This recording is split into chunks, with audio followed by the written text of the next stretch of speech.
కొందరికి బైబిలును గురించి బాగా తెలుసు గాని బైబిలు తెలియదు. వాక్యం ఉన్నది ఉన్నట్లు ప్రకటించాలి. వాక్యాన్ని గురించిన పండితుల అభిప్రాయాలు కాదు, నీ అభిప్రాయము కాదు, వాక్యాన్ని బోధించాలి. దేవుడు చెప్పింది మనకు ముఖ్యం కాని వారు వీరు ఏం చెప్పారు అనేది కాదు.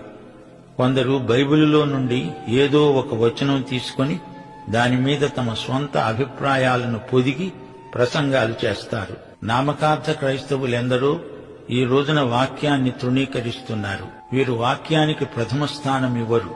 హితబోధ చాలా మందికి సహించదు. వారికి దురద చెవులున్నాయి. వీరి దురద తీర్చే బోధకులనే వీరు ఏర్పరచుకుంటారు.